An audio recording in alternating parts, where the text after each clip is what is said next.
হাতে প্রেম চিঠি নিয়ে হাঁটছে, সাথে ফ্রিতে দুটো লাল গোলাপও আছে। এগুলো কিছুক্ষণ আগে মায়াদের কোচিং এর এক সিনিয়র ভাইয়া দিয়েছে। সে বরাবরই মায়াকে প্রেম নিবেদন করে যাচ্ছিল বিগত 1 মাস ধরে। মায়াই তার ডাকে সাড়া দেয়নি কখনো। সাড়া না দেওয়ার পেছনে যথেষ্ট কারণও ছিল। মায়া বিবাহিত মেয়ে, আর বিবাহিত মেয়েদের যেমন প্রেম ভালোবাসা মানায় না, ঠিক তেমনই মানে না তাদের হাতে প্রেমপত্র, সেটাও। কিন্তু এই কথাটা কিভাবে বোঝাবে গর্ধব ছেলেদের? বিগত 1 মাস ধরেই কোচিং এর ভাইয়াটি মায়াকে এটা সেটা বলে জ্বালাতন করতো এতদিন, কিন্তু আজ তো সরাসরি ফুল আর চিঠি দিয়ে বসলো এক সিনিয়র আপুকে দিয়ে। মায়া প্রথমে নেয়নি, পরে মায়ার অনুপস্থিতিতে এইসব মায়ার ব্যাগে রেখে গেছে, সেটা মায়া মাত্রই ব্যাগ খুলে বুঝতে পারলো। সকালে কোচিং ক্লাস শেষ করে কলেজে যাওয়ার পথে আইসক্রিম খেতে ব্যাগ থেকে টাকা বের করতে গিয়ে চিঠি আর ফুলগুলো পেল। সেই থেকেই এইগুলো মায়ার হাতে। আর জুই, সে তো এক ঝুলি প্রশ্ন খুলে বসে আছে মায়ার সম্মুখে, 2 হাতে আইসক্রিম নিয়ে। হাতের চিঠি আর ফুলের দিকে তাকিয়ে হতাশার দীর্ঘশ্বাস ফেলে কাঁধে কলেজের ব্যাগটা চাপালো। অন্য খালি হাতটা দিয়ে দোকানের বিল পরিশোধ করে চট করে জুই থেকে কোন আইসক্রিমটা নিয়ে নিল। বিনা বাক্য ব্যয়ে সামনের দিকে ঘুরে যেতেই জুইও পা চালালো মায়ার সাথে।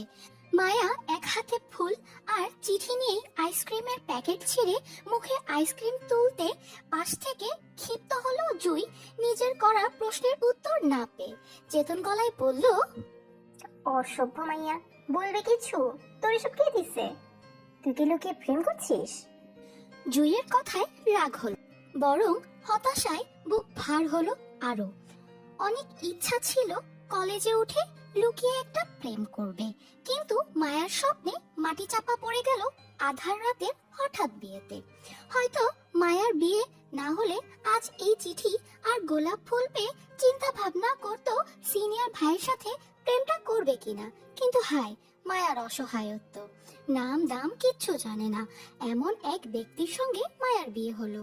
তার জন্য মায়ার কাছে দুনিয়ার সকল পুরুষই হারাম হয়ে আছে, অথচ হালাল পুরুষের চেহারাটা অবধি মনে নেই।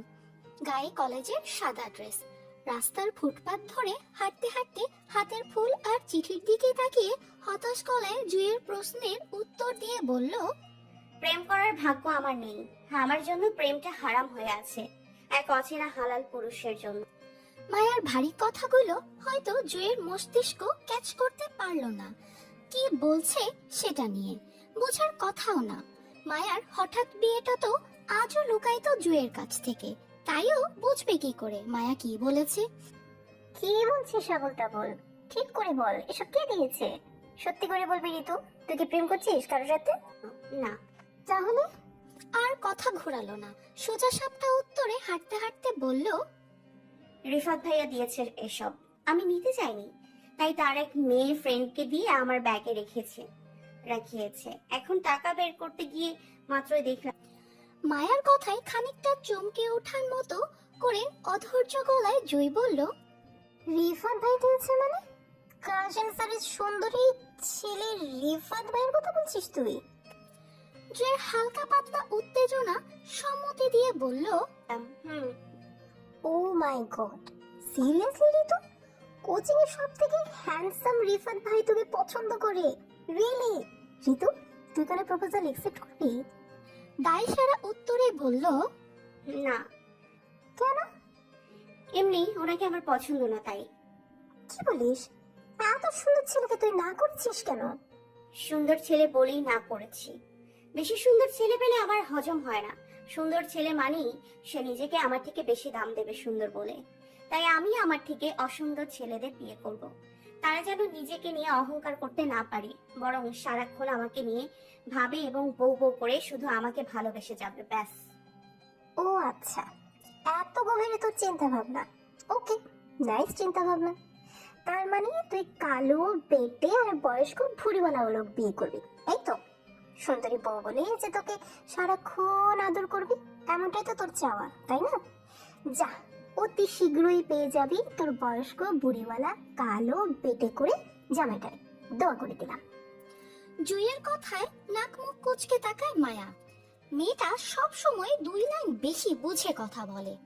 এই মাইয়া মায়ারে দোয়া দিছে নাকি বদদোয়া?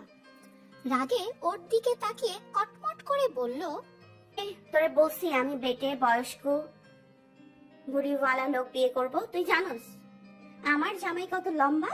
আমি তার কাঁধের সমান হই, এত সে লম্বা, আর তার ইয়া প্রশস্ত বডি। আসছে আমার জামাইয়ের ভুড়িওয়ালা বলতে। হ্যাঁ, আমার জামাইয়ের ভুড়ি বলতে কিচ্ছু নাই। সো নিজে চিন্তা কর, তোর বদদোয়া আবার তোর উপরেই না পড়ে। খবিস মাইয়া, আমার এত বড় জামাই রে বেটে বলতে আসছে, তার ফাজিল শাড়ি। যা তুই। কথাগুলো বলতে বলতে থেমে যায়। মুখ ফসকে কোথায় ভুলটা করে ফেললো বুঝতেই হাতের ফুল আর চিঠি আইসক্রিম নিয়ে চমকে ওঠে উদ্বিগ্নতায়। আল্লাহ, আমি এবার শেষ বলে মৃদু স্বরে চিৎকার করে 2 হাতে মুখ চেপে ধরলো ভয়ে। জুই যে মানুষ, মায়াকে আস্ত রাখবে না আর।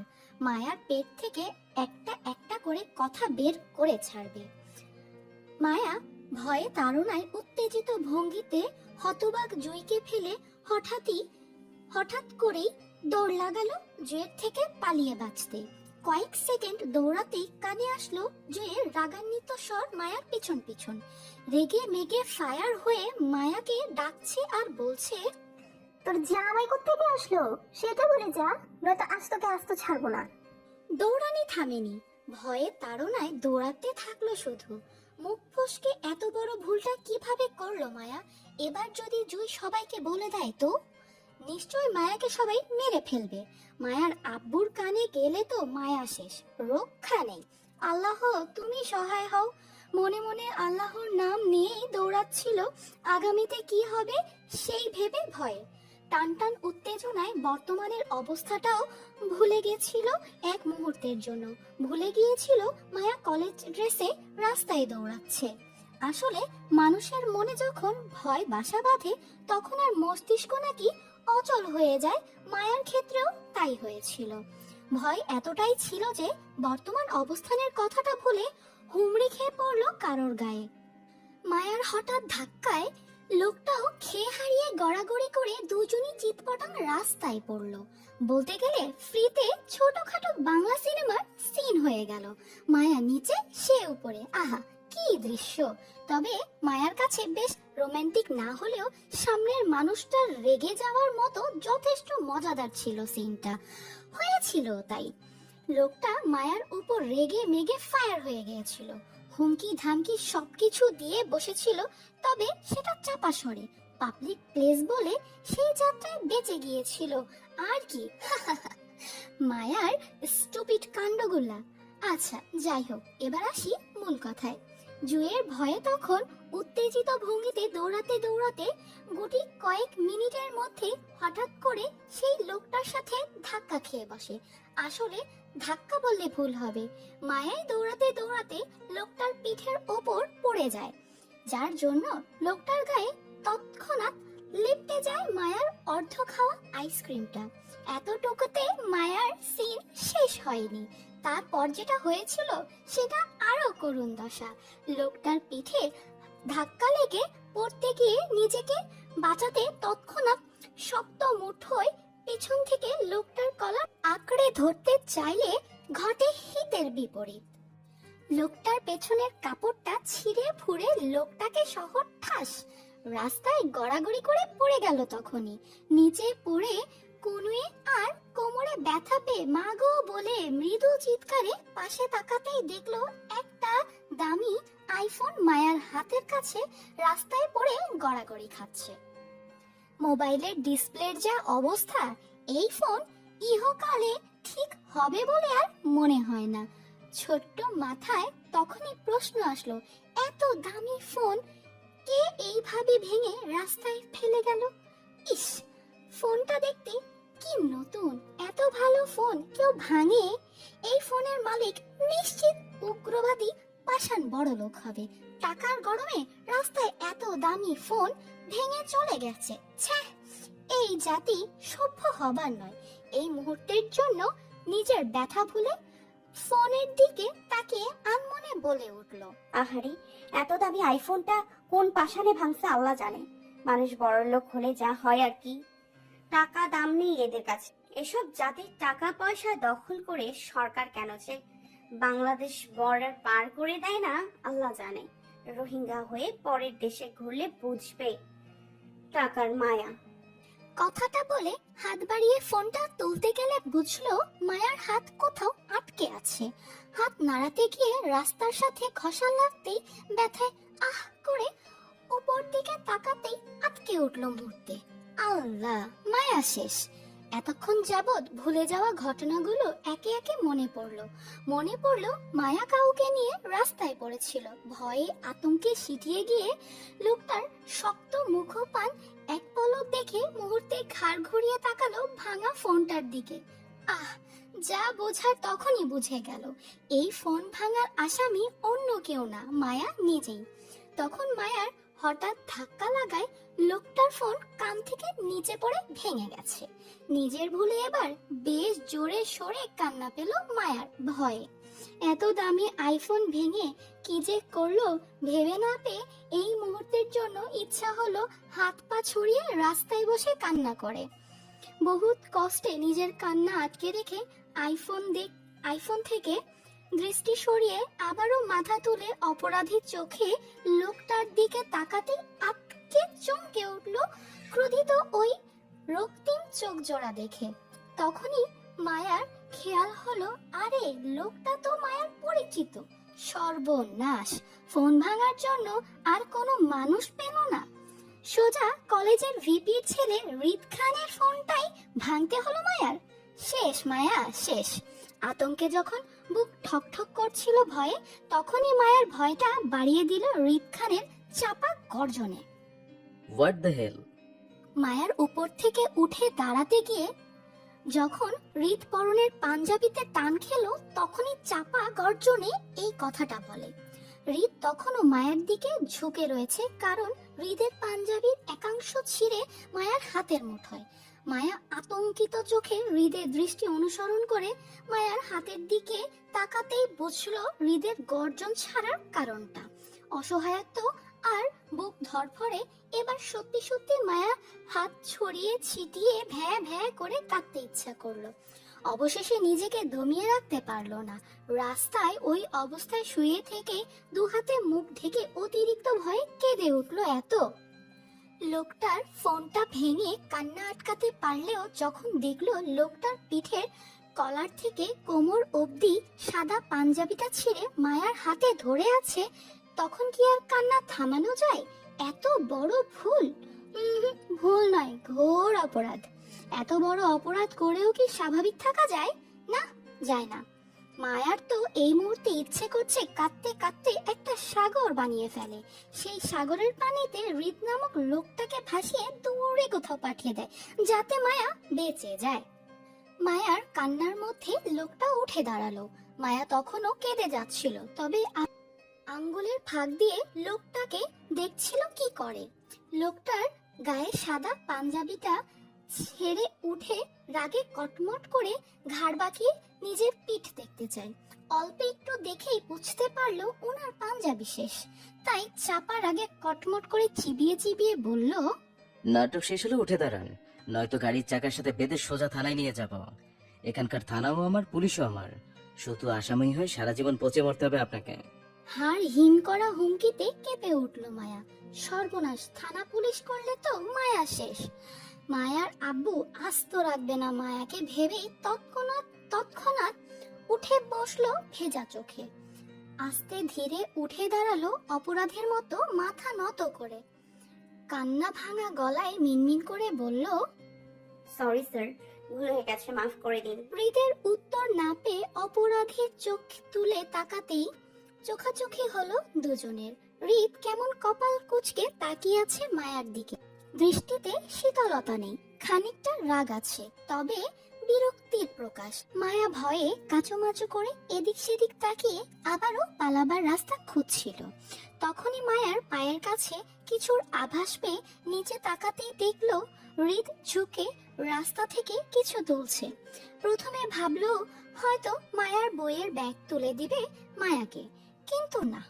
হৃদ মায়ার ধারণা মিথ্যে করে যখন মায়ার পায়ের কাছ থেকে রিফাত ভাইয়ের দেয়া প্রেম চিঠি আর গোলাপ ফুল তুলে নিজের হাতে নিলেন, তখনই ভয়ে চমকে উঠল। আল্লাহ, হৃদ মায়ার চিঠি হাতে নিচ্ছেন কেন? লজ্জায় অস্বস্তি বোধ করতেই হৃদ উঠে দাঁড়ায় চিঠি আর ফুল নিয়ে। উল্টে পাল্টে চিঠির খামটা আর গোলাপ দুটো দেখে মায়ের দিকে তাকিয়ে কপাল কুঁচকে প্রশ্ন করে বলল, লাভ লেটার? মায়া অস্বস্তিতে আছড়ে পড়ছিল বারবার। কিছু বলার মতন গলা দিয়ে কথা বের হচ্ছিল না। গলা ভীষণ কাঁপছিল। হঠাৎ করে বড্ড পানির তৃষ্ণা অনুভব করলো।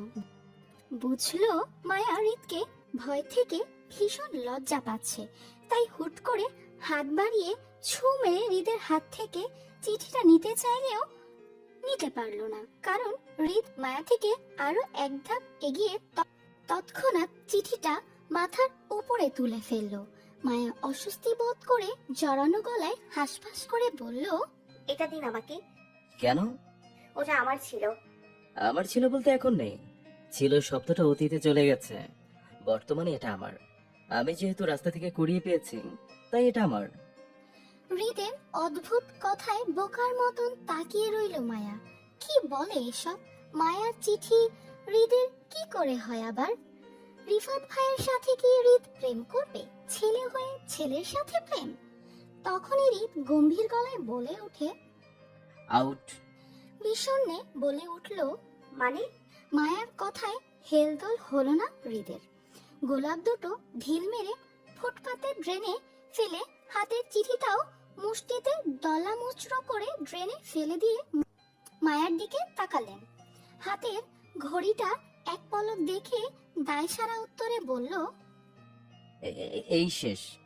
নেক্সট টাইম আমার চোখের সামনে পড়া নিষেধ। কথা অমান্য হলে জীবনও শেষ। মানে এটা কোনো কথা? কেউ কি কারোর সামনে ইচ্ছা করে যায় নাকি? মায়া কি এখন ইচ্ছাকৃত কিছু ঘটিয়েছে হৃদের সাথে? সবকিছুই অনাকাঙ্ক্ষিত। এর জন্য হৃদ মায়াকে মেরে ফেলার হুমকি দিচ্ছে। মায়ার মতো অপরিচিত মেয়ের সাথে হৃদের কি শত্রুতামি? প্রথম দিন থেকেই কেন বাজে আচরণ করছে এবং এখন আবার মায়াকে হুমকি দিচ্ছে? আচ্ছা, লোকটা সন্ত্রাসী টন্ত্রাসী নয় তো? হতে পারে, হু নোজ। যদি দেখা হয় তো? মায়ার হঠাৎ প্রশ্নে হৃদের মধ্যে হালকা পরিবর্তন ঘটলো। এক কদম এগিয়ে এসে মায়ার দিকে হালকা ঝুঁকে হৃদ দু আঙুল বন্দুকের মতন করে তাক করলো মায়ার গলার ওপর ও থুতনির নিচে। বেশ সিরিয়াস গলায় বলল, কথার অপত্য হলে গুলি যে কোথায় করবো নিজেও জানি না। অপরিচিত কাউকে যে এমন ভাবে হুমকি দেওয়া যায় মায়ার জানা ছিল না। মায়া অপরিচিত হয়েও যদি মায়ার সাথে এমন ব্যবহার করে, তাহলে পরিচিত মানুষের সাথে কি করেন আল্লাহ জানেন। এমন উগ্রবাদী প্যারা মানুষের গার্লফ্রেন্ড গুলা টিকে তো? বড্ড জানতে ইচ্ছা করলো মায়ার ছোট্ট মনে। তবু মুখ বাঁকিয়ে প্রশ্নটা করার সাহসটা হলো না, আবার চুপও রইল না। ভয়ার্ত মুখে নিভে যাওয়া গলায় আস্তে করে বলল, আপনি আমার সাথে এমন করবেন কেন? আমি তো ইচ্ছা করে আপনার ফোন ভাঙিনি, ভুল। হৃদের গম্ভীর গলায় কেঁপে উঠল মায়া। আবারও অপমান। এবার তো মায়া হৃদের রুমে নেই, রাস্তায় দাঁড়িয়ে আছে। রাস্তা থেকে আউট হয়ে কোথায় যাবে? আকাশে? অপমান সহ্য করতে না পেরে বলে ফেলে, অপরিচিত মানুষের সাথে ভালো ব্যবহার করতে হয়। মায়ার কথায় যেন চটে গেলেন হৃদ।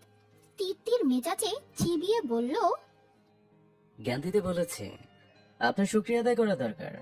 আপনি আমার পরিচিত কেউ নন, নয়তো যে ডানা মেলে রাস্তায় উড়ে বেড়াচ্ছেন, সেই ডানার পাখনাগুলো কবেই ছাঁটাই হয়ে যেত আমার হাতে। নাও আউট। হৃদের রাগান্বিত মেজাজে ভয়ে সিঁড়িয়ে গেল মায়া। কি সাংঘাতিক লাগে লোকটা রেগে গেলে। আর কিছু বলার সাহস পেল না। ব্যাগ নিয়ে যেই বেগে দৌড়ে এসেছিল সেই বেগে দৌড়ে পালিয়ে গেল। জীবনে বেঁচে থাকলে সজ্ঞানে কখনো লোকটার সম্মুখীন হবে না। অসভ্য নেতা। মায়া যেতেই হৃদ বিরক্তির চোখ তুলে নিজের ভাঙা ফোনটার দিকে তাকালো। জরুরি ভিত্তিতে চট্টগ্রামে এসেছিল দাদা বাড়িতে, কিন্তু মাঝে গাড়ির টায়ার পাঞ্চার হওয়ায় বডিগার্ড পাঠিয়েছে গাড়ির টায়ার চেঞ্জ করতে। এর মধ্যে ফোন আলাপ করছে দাঁড়িয়ে দাঁড়িয়ে, কিন্তু হঠাৎ করে মায়ার আগমনে ফোনটাও ভাঙলো। এমন না সে ফোন ভাঙার রিয়্যাক্ট করতো না, অবশ্য রিয়্যাক্ট করতো, কিন্তু চোখের সামনে মায়াকে দেখে তার রিয়াকশনটা উল্টো দিকে চলে যায়। মেয়েটাকে দেখলে কেন যে তার বড্ড পরিচিত লাগে, হারিয়ে যাওয়া বউটার কথাও মনে পড়ে। আজ বিগত 1.5 বছরের উপর হয়েছে তার হঠাৎ বিয়েটার সময়কাল। এতদিনে তার তেমন একটা বিয়েটা সম্পর্কে জানতে ইচ্ছে হয়নি, কিন্তু সেদিনকার কলেজ ফাংশনে মেয়েটিকে দেখেই তার হারিয়ে যাওয়া বউটার কথা মনে পড়ল ভীষণ করে। বিশেষ করে মেয়েটার গলার স্বরটা তার বেশ পরিচিত লাগলো। হ্যাঁ, সেদিন ঝড়ের রাতে অ্যাক্সিডেন্টে তার হুঁশ তেমন ছিল না, যার জন্য সাহায্যকারী মেয়েটার মুখটা স্পষ্ট দেখতে পায়নি সে। ঝাপসা ছিল মুখটা, কিন্তু মেয়েটার কণ্ঠটা আজও তার কানে স্পষ্ট।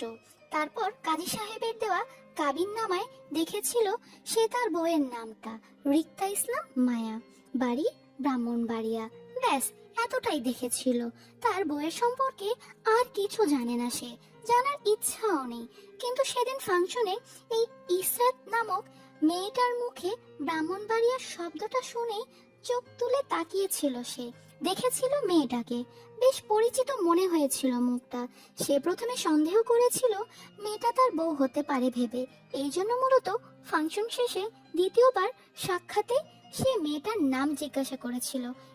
মেয়েটার নাম ইসরাত জাহান বলায় তার সন্দেহ দূর হয়ে যায়। বুঝতে পারে এই মেয়েটি তার হারিয়ে যাওয়া বউ নয়, কিন্তু তারপরও কেন যেন মেয়েটাকে দেখলেই তার রাগ হয়, তাও জানে না।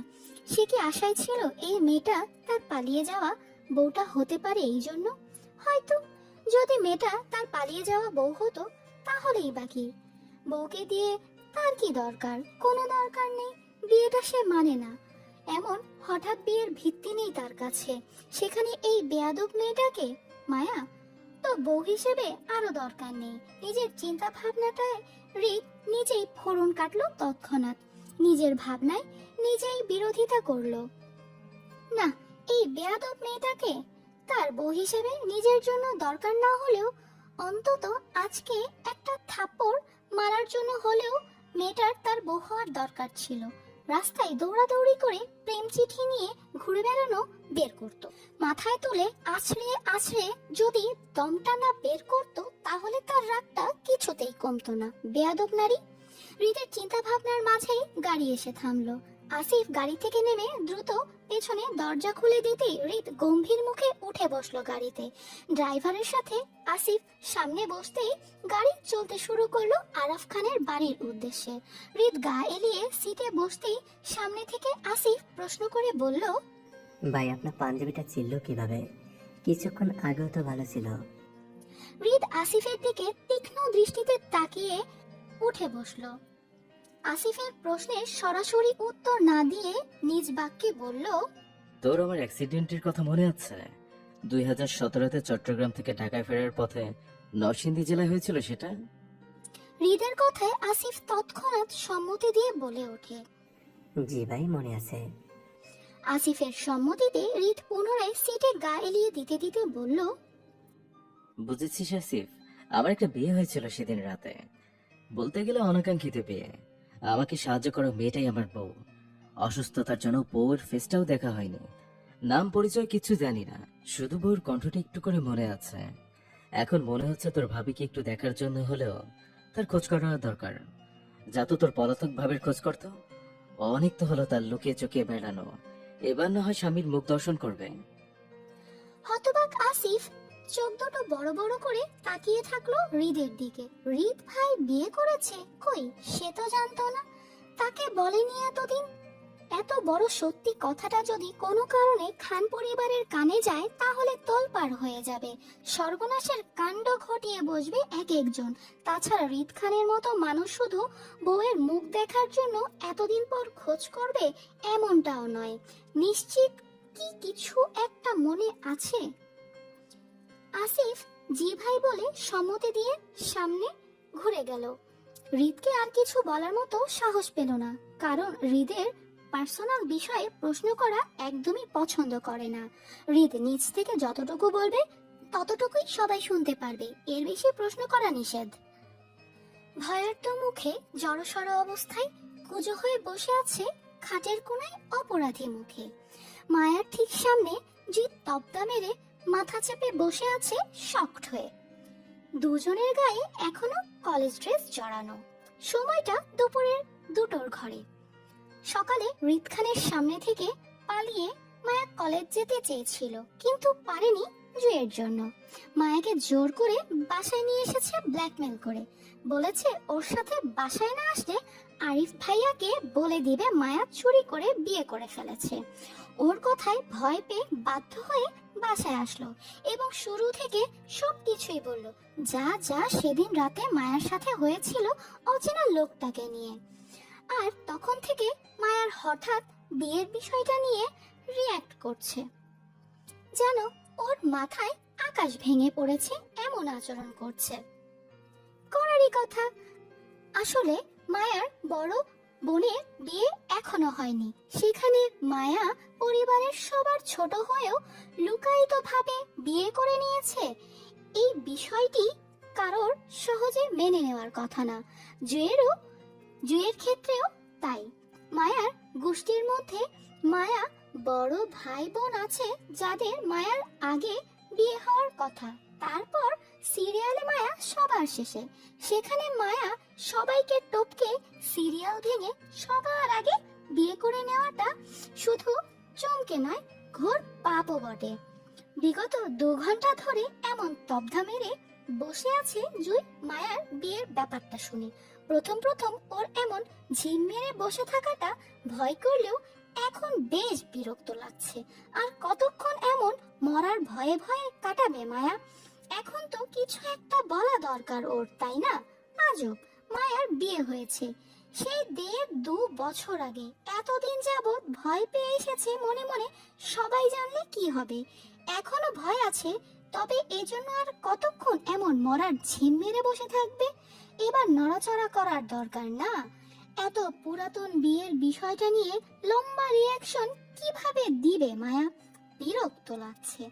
জুয়ের বিষণ্ণ হতভম্ব মুখটার দিকে তাকিয়ে একটু সহজ হলো। যা হবার হবে, এবার একটু নড়াচড়া করার দরকার ভেবে পা দুটো কুজো করার থেকে মুক্ত করলো।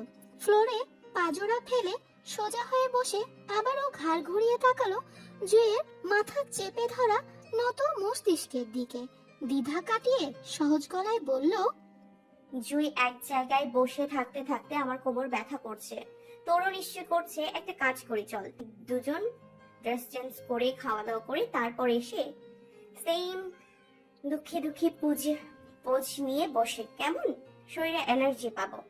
মায়ার কথাগুলো শেষ করার আগেই জুই হামলে পড়ে মায়ার উপর। পাশ থেকে বালিশটা নিয়ে মায়াকে এলো পাতাড়ি মারতে মারতে মায়াকে বিছানার উপর ফেলে মায়ার পেটের উপর চড়ে বসে। হাতে বালিশটা দিয়ে মায়ার মুখের উপর চেপে ধরে চেতন গলায় বলে, উর্দি গর্ধ, এত বড় কাণ্ড ঘটিয়ে তোর এখন খাওয়া দাওয়া করা লাগবে না? টেনশন আমি মরে যাচ্ছি, আর তুই? 2 হাতে জোর খাটিয়ে মুখের উপর থেকে জুয়ের হাতে বালিশটা ফেলে বড় বড় নিঃশ্বাস ফেলে নিজেকে শান্ত করার চেষ্টা করলো। উফ, আর একটু হলে দম বন্ধ হয়ে মারা যেত। পেটের উপর এখনো জুই বসে আছে। ওকে ধাক্কা দিয়ে সরিয়ে উঠে বসলো। হাঁপাতে হাঁপাতে জুয়ের দিকে রাগান্বিত দৃষ্টিতে তাকিয়ে বলল, অসভ্য মাইয়া, বালিশ চাপা দিয়ে আমার জামাইকে বিধবা বানানোর ষড়যন্ত্র করছিস, তাই না? মরলে তো আমি মরবো, বউ হারালে আমার জামাই হারাবে। তোর কি? তুই তো আর কিছু হারাবি না। ও মা গো, কত বড় ষড়যন্ত্র! ভাগ্যিস গায়ে জোর থাকায় আজ একটুর জন্য বেঁচে গেলাম। নয়তো আজ আমার জামাই একটুর জন্য বউ হারাতো। ইস, বেচারা জামাই বউ দেখার আগেই বিধবা হয়ে যেত। মায়ার রাগান্বিত দৃষ্টি এড়িয়ে জুইও উঠে বসে শোয়া থেকে। জুইয়ের দৃষ্টিতে তখনও খেপানো মায়ার উপর। মায়ার দিকে তেড়ে এসে মায়ার বাহু চেপে আঙ্গুল তুলে শাসিয়ে বলে, উল্টা পাল্টা কথা বলবি না তো। আমি সোজা আরিফ ভাইয়ের কাছে বিচার দিব তোর নামে। বলে দিব তুই চুরি করে বিয়ে করে আমাদের থেকে লুকিয়েছিস এতদিন। তারপর কি হবে ভেবেছিস? তোকে কে বাঁচাবে বড়দের হাত থেকে? তখন ডাকিস তোর এই অচেনা নাম না জানা জামাইকে। সে বাঁচাবে তার বউকে সবার হাতের মার খাওয়া থেকে, কেমন? আমি বরং বলে দিই সবাইকে, কি বলিস?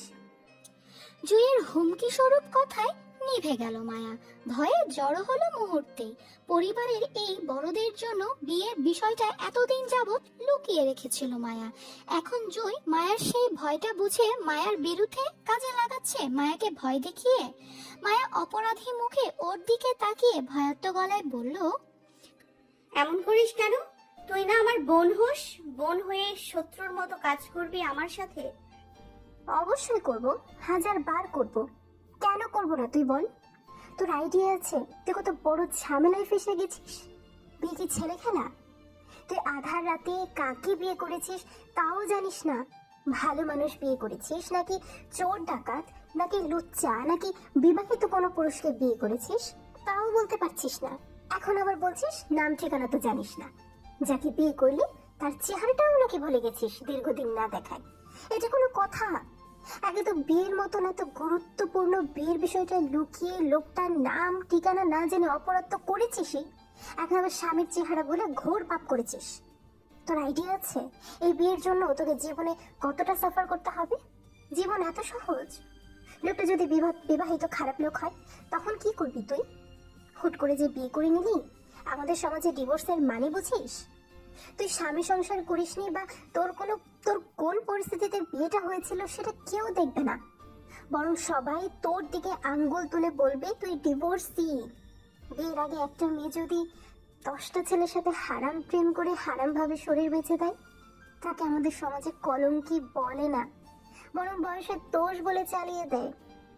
অথচ একটা ভালো মেয়ে যদি আল্লাহর পবিত্র কালিমা পড়ে একজন পুরুষের সঙ্গে 2 দিন সংসার করে এবং সংসার ভেঙে যায়, তাহলে সবাই মেয়েটাকে অপরাধী বলে, তার দিকেই আঙ্গুল তুলে কলঙ্কি বলে দাবি করে। অথচ বিয়ে আর তালাক দুটোই কিন্তু ইসলামের শরীয়তে হালাল। এখন তুই বল, তোর সাথে আমার কি করা দরকার? তুই আমার বোন বিধায় আমার কলিজা জ্বলছে এই ভেবে যে এই সমাজ তোকেও বিনা কারণে ডিভোর্সি বলে কলঙ্কি বলবে। তার চেয়ে বড় কথা হলো তুই কোনো খারাপ লোকের চক্করে না পড়িস। লোকটার পরিচয় জানলে অন্তত খোঁজ নিতে পারতাম লোকটা কি। যেমন চুপিসারে বিয়েটা করেছিস ঠিক তেমন চুপিসারে ডিভোর্সটাও নিয়ে নিতাম আরিফ ভাইকে সবটা জানিয়ে। ইসলামের ছেলেদের একসঙ্গে 4টা বিয়ের হুকুম দিলেও মেয়েদের কিন্তু একাধিক বিয়ের হুকুম দেয়নি ততক্ষণ যতক্ষণ না পর্যন্ত স্বামীর সাথে তার তালাক হচ্ছে বা বিধবা হচ্ছে মেয়েটি। তুই বুঝতে পারছিস? তোর জীবনটা পুরোটাই আটকে আছে। ওই লোকটাকে তালাক না দিলে তুইও লাইফে দ্বিতীয় বিয়ে করতে পারবি না। তুই যদি মনে করে থাকিস তোর গোপনে বিয়ের খবর কেউ জানে না, তাই চুপিসারে দ্বিতীয় বিয়েটা করে নিবি, তাহলে তুই ঘোর পাপ করবি। প্রথম স্বামী থাকাকালীন দ্বিতীয় বিয়ে তো হবেই না, ওটা জিনাকারী হবি তুই। জুইয়ের দীর্ঘ কথায় দমে গেল মায়া। সত্যি বলতে মায়া এতটা গভীরে ভাবেনি। মায়ার মাথায় আসেনি জীবনে মায়াকেও দ্বিতীয়বার বিয়ে করতে হবে। পরিবারের মেয়ে মায়া, জীবনে একটা সময়ে একবার না একবার তো মায়াকে বিয়ের জন্য চাপ দিত সবাই। তখন মায়া কি করত? জুইয়ের কথার গভীরতার চিন্তা করতেই কান্না পেল মায়ার। তীব্র অপরাধ বোধে মিয়ে গিয়ে ধরা গলায় বলল, সরি জুই, আমি ভুল করে ফেলেছি। আসলে তখন এত কিছু আমার মাথায় আসেনি, তীব্র ভয়ে ভুল করে ফেলেছি। এখন কি করব? মায়ার অশ্রুসিক্ত টলমল চোখের দিকে তাকিয়ে জুই শান্ত হয়ে বসলো।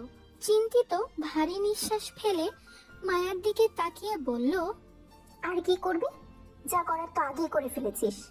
নিজের এত বড় বিপদ বাঁধিয়ে চুপ করে আছিস এই ভয় যে পরিবারের বড়রা কি বলবে। অথচ তুই যে নিজের কত বড় ক্ষতি করলি সেটা এখনো বুঝলি না। কারো কোনো ক্ষতি হয়নি, তুই ক্ষতি নিজের করেছিস ঋতু। আল্লাহ তোকে সুবুদ্ধি দান করুক। জুইয়ের কথার তালে সত্যি সত্যি মায়া চুপ করে বসে আছে। জুইকে কি বলা উচিত বুঝতে পারছে না। জুইও খানিকটা চুপ থেকে মায়াকে বলল, আমাদের লোকটাকে খোঁজা দরকার ঋতু। জুইয়ের কথার মানে তৎক্ষণাৎ বুঝলো মায়া। সেই অচেনা লোকটাকে এখন খুঁজে কি করবে, আর খুঁজলেও বা পাবে কোথায়? কেন কেন মানে তোর ডিভোর্স নিতে হবে না লোকটার থেকে?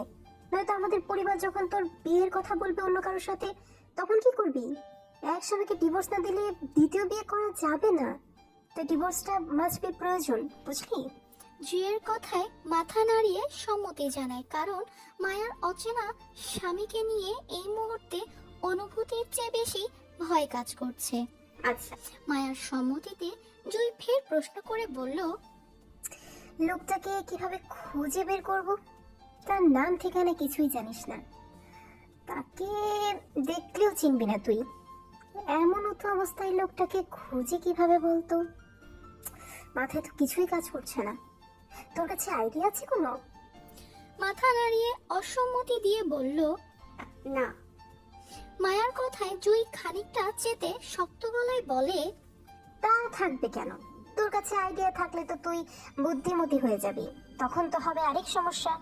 জুইয়ের চেতন গলায় মায়া মিনমিন করে বলল, রাগিস কেন? আমার কাছে আইডি না থাকলেও মাইশা মাহির কাছে ভালো ভালো আইডি পাবি।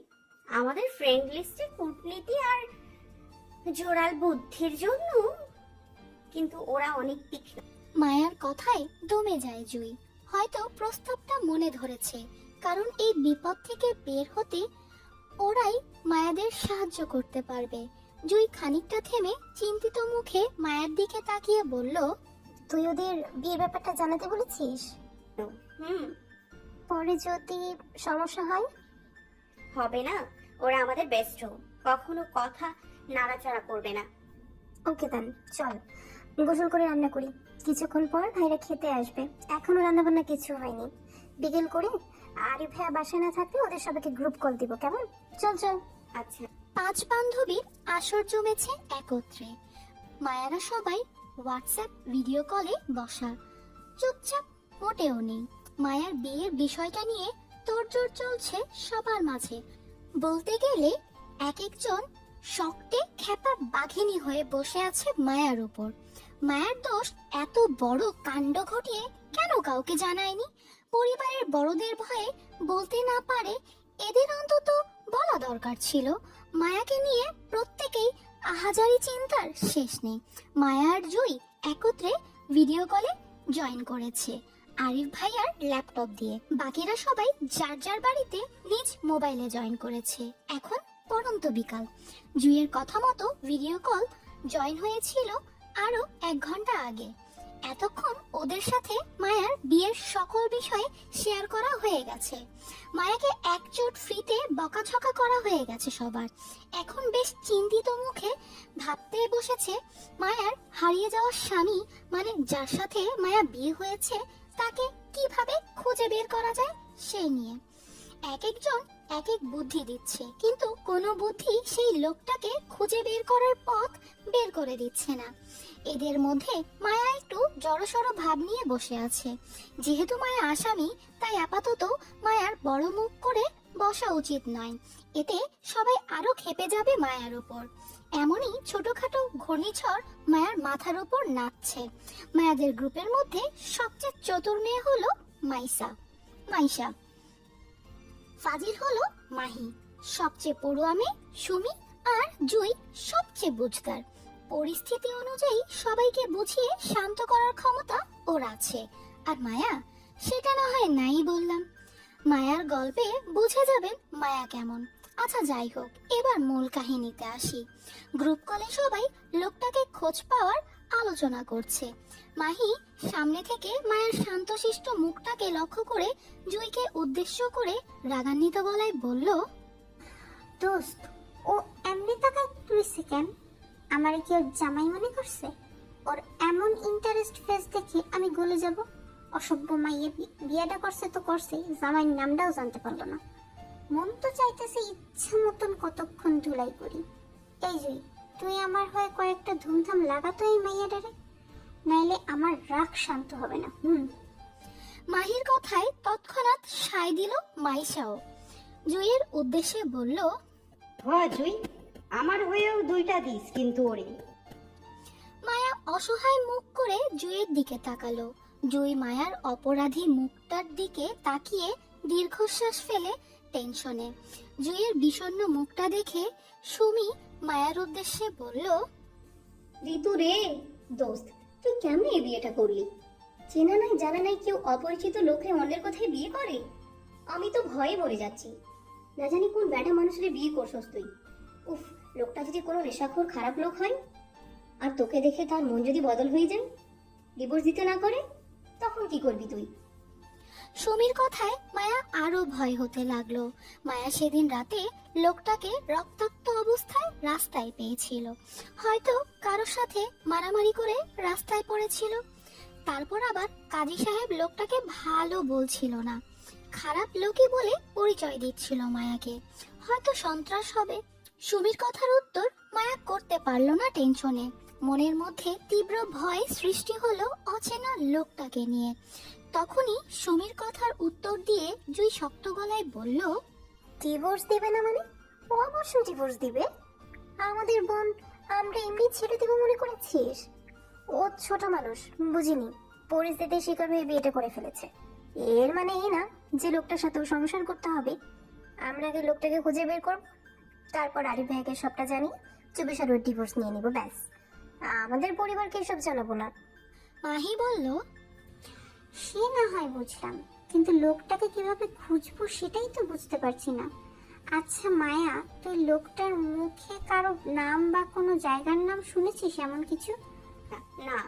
মায়াদের কথার ফোড়ন কেটে মাইশা বলল, জায়গাটার নাম মনে আছে যেখানে তুই লোকটাকে খুঁজে পেয়েছিলি? মায়া হাত নাড়িয়ে না বলতেই আরো হতাশ দেখা গেল সবার চেহারা। খানিকটা সময় চুপ থেকে মাইশা আবারও দ্রুততার প্রশ্ন করলো জুইকে। বলল, আচ্ছা জুই, মায়ার না হয় মনে নেই ও কোথায় ছেলেটার সঙ্গে দেখা হয়েছিল, কিন্তু তোর তো মনে আছে তোরা সেই দিন রাতে কোন জায়গায় কোন হোটেলে উঠেছিলিস। জুই সুন্দরভাবে মাথা নাড়িয়ে সম্মতি দিয়ে বলল, হ্যাঁ মনে আছে, নরসিংদীর একটা হোটেলে উঠেছিলাম। কিন্তু কেন? জুইয়ের কথায় যেন আশার আলো ফুটলো মাইশার মুখে।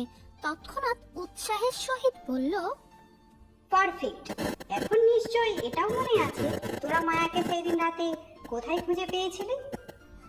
না, আমার এটা মনে নেই, অনেক আগের কথা। জায়গার নামটাও ভুলে গেছি। তাছাড়া সেদিন রাতে আরিফ ভাই আমাকে হোটেলে রেখে মায়াকে আনতে গিয়েছিল। এখন মায়া বলতে পারবে জায়গাটার নাম কি ছিল।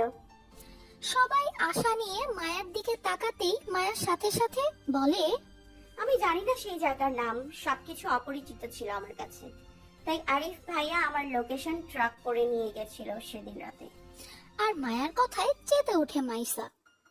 কেউ আমারে ক এই বলদ মায়ার সাথে আসলে কি করা উচিত?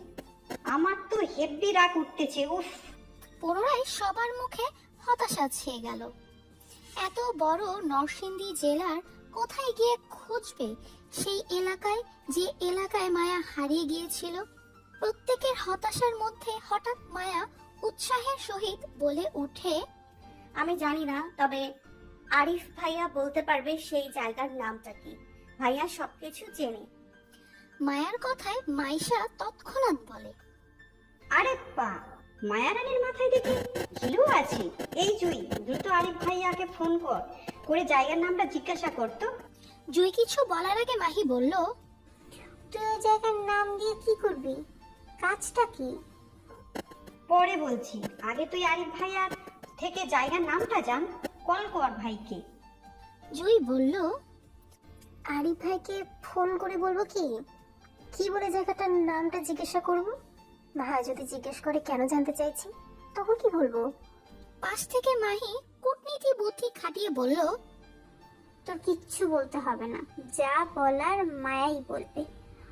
ওই আরিফ ভাইরে ফোন করে জিজ্ঞেস করবে ওরে সেদিন রাতে নরসিংদী জেলায় কোথায় খুঁজে পেয়েছিল সেই নামটা বলতে।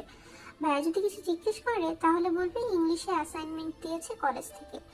এই মেমোরেবল ডে উপর মায়ের জীবনে স্মরণীয় দিন হিসেবে সেই দিনের কথা লিখতে যাচ্ছে, এর জন্য নামটা ওর চাই, ব্যাস। মাহির কথা অনুযায়ী সবাই সায় দিল। মায়াও সবাইকে ভিডিও কলে রেখে আরিফ ভাইকে কল দিল। আরিফ কোচিং ক্লাসে ব্যস্ত ছিল, কিন্তু মায়ার জায়গার নাম জিজ্ঞেস করাতে প্রশ্ন করেছিল কেন। মায়া মাহির শেখানো কথাগুলোই বলল, সফল হলো। আরিফ জায়গার নামটা বলতেই মায়া কল কেটে দিল এবং ওদেরকে জানায় নরসিংদী জেলা বাগিচা নামক এলাকায় মায়াকে খুঁজে পেয়েছিল আরিফ।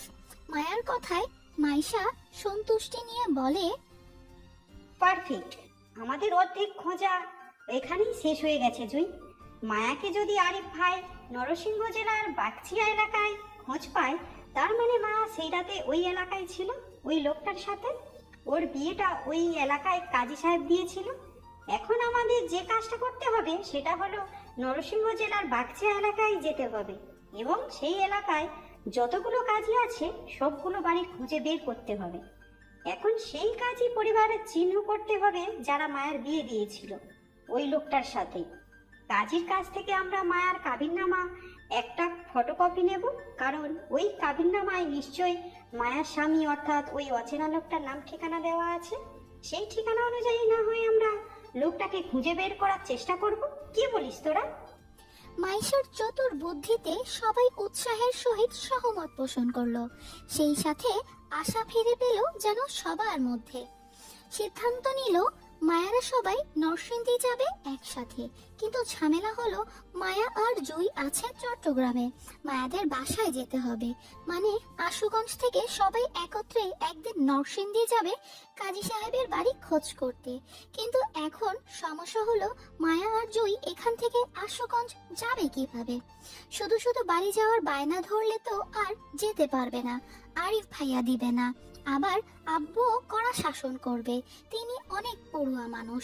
ছেলে মেয়েদের পড়া রেখে বাসায় বসে থাকাটা মোটেও পছন্দ না ওনার। কি থেকে কি করব কিছুই ভেবে পাচ্ছিল না। তখনই মাহি বলে উঠল, আরে দোস্ত চিল, এত চাপ নিস না। মায়ার স্বামী খোঁজার বুদ্ধি যখন বের হয়েছে তখন তাদের আশুগঞ্জ আসার একটা উপায় বের হয়ে যাবে। তুই ঋতু একটা কাজ করতো, পেটের ব্যথার ভান ধরে বিছানায় পড়ে থাকতো যেন তুই মারাই যাচ্ছিস। খাওয়া দাওয়া সব বাদ দিয়ে শুধু বিছানায় গড়াগড়ি করবি আর কাঁদবি। তোর দেখা দেখি জুইও কাটবে তোর চিন্তা করার ভান করে। তোর অবস্থা যখন গুরুতর কাহিল মনে হবে তখন বাধ্য হয়েই আরিফ ভাই তোকে আর জুইকে বাসায় পাঠিয়ে দেবে পরিবারের কাছে তো সেবা যত্নের জন্য। যা এবার ঝটফট বিছানায় মরা মানুষের মতো শুয়ে আমাদের পেটে ব্যথার অ্যাক্টিং করে দেখাতো। ডাক্তারের চেম্বারের বাইরে সিরিয়াল কেটে রোগীর সারিতে বসে আছে আরিফ ভাইয়ার কাঁধে মাথা ফেলে। আরিফ আলতো করে মায়ার কাঁধ জড়িয়ে বসে আছে আর বারবার চোখ ঘুরিয়ে ডাক্তারের চেম্বারের দিকে তাকাচ্ছে আর থেকে থেকে অপর হাতটা দিয়ে মায়ার মাথায় হাত বুলিয়ে দিচ্ছে সান্ত্বনার সহিত। এখানে মায়ারা বসে আছে প্রায় 1 ঘন্টার উপর হলো। মূলত মায়ার অসুস্থতার জন্য বসা। কাল বিকালে বান্ধবীদের সাথে পরামর্শ করেছিল পেট ব্যথার অভিনয় করবে বলে, অথচ রাত হতে না হতেই সত্যি সত্যি মায়া সিরিয়াস অসুস্থ হয়ে পড়ল। রাতে অসময়ে অনেক সময় নিয়ে গোসল করার জন্য জ্বর এসেছে মায়ার, সাথে ফ্রিতে পেট খারাপও হলো। পেট খারাপের প্রমাণ কারণ হলো হাবিজাবি খেয়েছিল রাতে, এই জন্য সকাল থেকে জ্বর আর পেটের সমস্যায় কাহিল মায়া। এর মধ্যে বেশ কয়েকবার বমিও করে ফেলেছে। মায়া অসুস্থ নাজেহাল অবস্থা দেখে আরিফ ভাইয়া দুপুরের দিকে বাসায় ফিরে দ্বিতীয়বার আর কোচিংয়ে যায়নি এবং বরং ডাক্তার দেখাতে হসপিটালে নিয়ে এসেছে মায়াকে। কিন্তু এখানে এসেও আরেক সমস্যা, ডাক্তার চেম্বারে নেই। ডাক্তারের রোগী দেখার সময় 3টা থেকে, অথচ এখন 4:10 বাজে। মায়ার মতো অনেক রোগী ডাক্তারের অপেক্ষায় বসে আছে অসুস্থ শরীর নিয়ে। আরিফ এবার বেশ চটে যাচ্ছে মায়ার বেগতিক খারাপ অবস্থা দেখে। জ্বরে মায়া বারবার মাথা ফেলে দিচ্ছে ভাইয়ের কাঁধে। ভাইয়াও বারবার মায়ার মাথাটা উঠিয়ে নিজের কাঁধে চেপে রাখছে। অসুস্থতার কারণে চোখ দুটো খোলা রাখা সম্ভব হচ্ছিল না মায়ার, তবে কান সজাগ ছিল। মায়ার বেহাল দশার মধ্যেই আরিফ ভাইয়া কাউকে সালাম দিয়ে উঠল। আসসালামু আলাইকুম ভাই।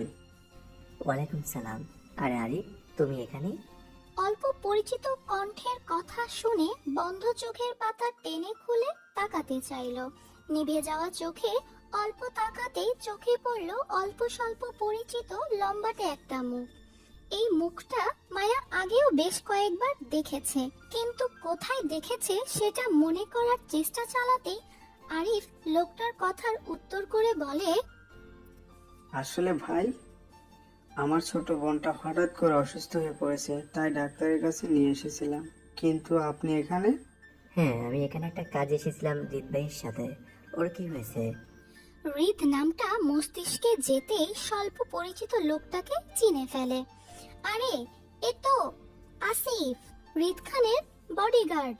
তার মানে রিত খান মায়ার আশেপাশেই কোথাও আছে। বিষয়টি মাথায় আসতেই চমকে উঠল মায়া, কারণ কাল সকালে মায়াকে হুমকি দিয়েছিল লোকটা তার সামনে যাতে না পড়ে, অথচ 24 ঘন্টা যেতে না যেতেই ঘুরে ফিরে আবার লোকটার সম্মুখে মায়া।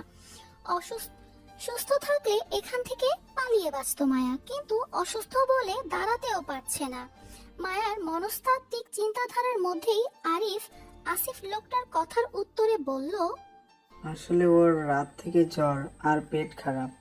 সকাল থেকে অবস্থা একটু সিরিয়াসলি হওয়ায় এখানে নিয়ে এসেছি, কিন্তু এখানে এসে আরেক ঝামেলা, ডাক্তার নেই, এখন আসেনি। বোনটা ধীরে ধীরে আরো অসুস্থ হয়ে পড়েছে। আরিফ বাকি কথাগুলো শেষ করার আগেই মায়া গা গুলিয়ে বমি করতে চাইলো, কিন্তু খালি পেট হওয়ায় তিতো পানি ছাড়া পেট থেকে কিছুই বের হলো না। ওয়াক ওয়াক ওয়াক করতে করতে মায়ার অবস্থা কাহিল। দুর্বলতায় শরীর ছেড়ে দিতেই আরিফ মায়ার বাহু জড়িয়ে ধরে শক্ত করে। বিচলিত কণ্ঠে মায়াকে ডেকে হুঁশে ফেরার চেষ্টা করে বলল, ঋতু, এই ঋতু, কষ্ট হচ্ছে তোর? নার্স, এই নার্স। আরিফ নার্স বলে চিল্লিয়ে মায়াকে তৎক্ষণাৎ কোলে তুলে নিতেই মায়ার চোখ বুঝে আসছিল দুর্বলতায়। চোখ বন্ধ করার আগে চোখে পড়ল আরিফের ঠিক পেছনে স্ট্রংলি দাঁড়িয়ে থাকা রিত খানকে। রিত কেমন চোখ দুটো ছোট ছোট করে হালকা কপাল কুঁচকে তাকিয়ে আছে মায়ার দিকে। হয়তো মায়ার অসুস্থতা তার চোখে পড়েছে, কিন্তু এতটা বুঝতে পারছে না যে মায়াকে কাল সুস্থ দেখতে দেখতে হঠাৎ করে আজ কিভাবে অসুস্থ হয়ে পড়লো সেটাই। আমি আর পারছি না জুই, আমাকে রেস্ট নিতে দে, নয়তো মাথা ঘুরিয়ে পড়ে যাব রাস্তা। কথাটা বলেই কারোর অপেক্ষা না করে ধূপ করে বসে পড়লো রাস্তায় ঘাসের উপর। বড্ড ক্লান্তিতে শরীর নেতিয়ে যাচ্ছে মায়ার। এতক্ষণ যাবৎ মাথার উপর প্রহর সূর্যের তাপ নিয়ে হাঁটছিল নিরুদ্দেশ গন্তব্যের উদ্দেশ্যে। এই মুহূর্তে মায়ারা নরসিংদী জেলা বাগিচা এলাকায় অবস্থান করছে। এখানে কেন এসেছে সেটা অবশ্য সবার জানা, তাই নতুন করে আর নাই বা বললাম কিছু। তবে এই মুহূর্তে মায়ার সঙ্গে রয়েছে মায়ার 4 বান্ধবী, জুই সহ মাহি, মাইশা, সুমি আর মায়া। সবাই চোখে মুখে ক্লান্তির চেয়ে হতাশা বেশি, সেই সাথে কাঠফাটা রোদে অতিষ্ঠ বিরক্তি। মায়াকে পা ছড়িয়ে রাস্তার ঘাসের ওপর বসে যেতে দেখে সামনে থেকে দ্রুত এগিয়ে আসলো জুই।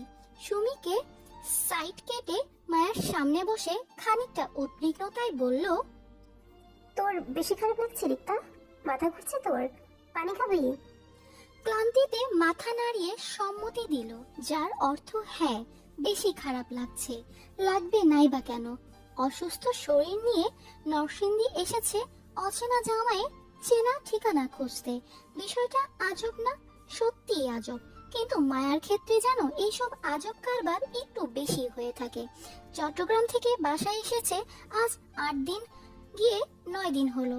104 ডিগ্রি জ্বর নিয়ে বাসায় এসেছিল সেদিন। আরিফ মায়াকে আর জুইকে নিয়ে এসেছে চট্টগ্রাম থেকে একদিন হসপিটালে রেখে। তারপর থেকে মায়া আশুগঞ্জ নিজের বাসায় আছে। আজ বিগত 8 দিন লাগলো মায়ার সুস্থ হতে। এখনো পুরোপুরি সুস্থ নয় মায়া, তারপরও বান্ধবীদের হাত ধরে চলে আসলো নরসিংদী জেলায় মায়ার অচেনা জামাইকে খুঁজতে। কোথায় খোঁজ পাবে জানে না, তবে হাল ছাড়েনি, এখনো খুঁজে চলেছে। কারণ তার সাথে মায়ার এখানে দেখা হয়েছিল, তাই মায়ার বিশ্বাস তার ঠিকানা এখানেই পেয়ে যাবে। তাছাড়া এখানে এসেই স্থানীয় লোকদের জিজ্ঞাসা করতে করতে একটা কাজী অফিসে গিয়ে পৌঁছেছিল। সেখানে মায়াকে বিয়ে পড়ানো ওই বৃদ্ধ লোকটা ছিল না। ওনাদের সাথে কথা বলে বুঝতে পারলো তারা মায়াকে 1.5 বছর আগে সেদিন রাতে ওই অপরিচিত লোকটার সাথে বিয়ে দেয়নি। নিরাশ হয়েছিল মায়ারা সবাই। তবে লোকটা মায়াদের আরো একটা কাজী অফিসের ঠিকানা দিয়েছে আর বলেছে সেখানে খোঁজ করতে। এখন সেই ঠিকানা অনুযায়ী হাঁটছিল মায়ারা, কিন্তু পথের মধ্যে ক্লান্তিতে বসে পড়লো রাস্তায়। বড় বড় শ্বাস নিতে নিতে মুখের নেকাব মাথার উপর তুলতে তুলতে দুর্বল গলায় বলল, দে পানি দেখাবো। মায়ার অসুস্থতা দেখে মাইশা, মাহি, সুমি তিনজনই মায়াকে গোল করে দাঁড়ালো চারপাশে। গায়ে সবার বোরখা পরিহিত। মাইশা, সুমি নিজেদের বোরখা পরলেও মায়া, জুই, মাহি পরেছে যার যার মার বোরখা।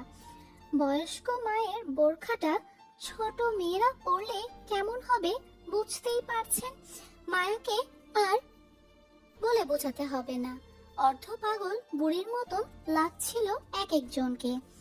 তারপরও নিজেদের সেফটির জন্য এই বোরখা পরে বাসা থেকে বের হয়েছে সেই সকাল 7টা বাজে। মায়াদের সবার পরিবার জানে মায়ারা সবাই সুমিদের বাসায় যাচ্ছে, আর সুমির বাসা জানে ও মায়ার বাসায় এসেছে মায়াকে দেখতে। মায়া অসুস্থ এই জন্য। মূল কথা হলো মায়ারা সবাই যার যার বাসায় মিথ্যা বলে বের হয়েছে নরসিংদীর উদ্দেশ্যে। সকাল 7টায় বের হয়েছিল আর 11টার মধ্যে নরসিংদী বাগিচা এলাকার বাজারে পৌঁছে গেল। এখান থেকে কাজের সন্ধান করে একটা কাজী অফিসে পৌঁছেছিল। সেখান থেকে নিরাশ অন্য কাজীর ঠিকানা যেতে গিয়ে পথের মধ্যে আটকে পড়লো। কারণ সত্যি মায়ার অসুস্থ লাগছে, তাই মনে হচ্ছে গায়ের জ্বর আবারও উঠবে। কিন্তু এই মুহূর্তে মায়ার গায়ের জ্বর থেকে মনের অসুস্থতা একটু বেশি অনুভব করছে। আর তার কারণ হলো মায়ার ওই অচেনা স্বামীকে নিয়ে। লোকটাকে যত খুঁজতে যাচ্ছে ততই যেন তাকে হারিয়ে ফেলছে। কোনো মতেই যেন লোকটার নাগাল মায়া পাচ্ছে না হাত বাড়িয়েও। এতে যেন মায়ার মনে অস্থিরতা কাজ করছে আরো বেশি লোকটার সন্ধান পাওয়ার জন্য। জানে না এই ঠিকানায় গিয়েও যদি লোকটার খোঁজ না পায় তাহলে কি হবে।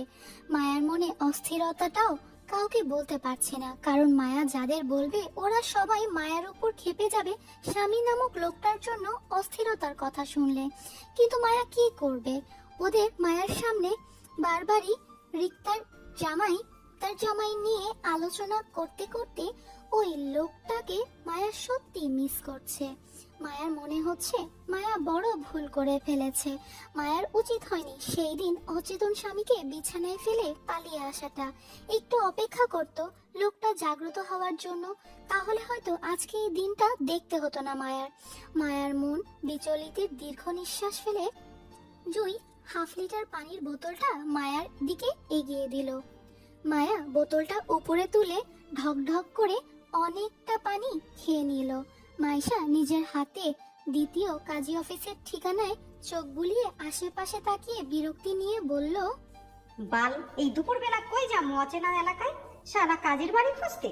দূর, সন্ধ্যার আগে আগে বাড়ির বাসায় না পৌঁছালে তাহলে সেই ধরা খেয়ে যাব। ধরা খাওয়া যাবে না। দুলাভাইয়ের খোঁজ মিশন এখনো অল্প হয় নাই, তাই এত তাড়াতাড়ি গল্প শেষ হলে চলবে না।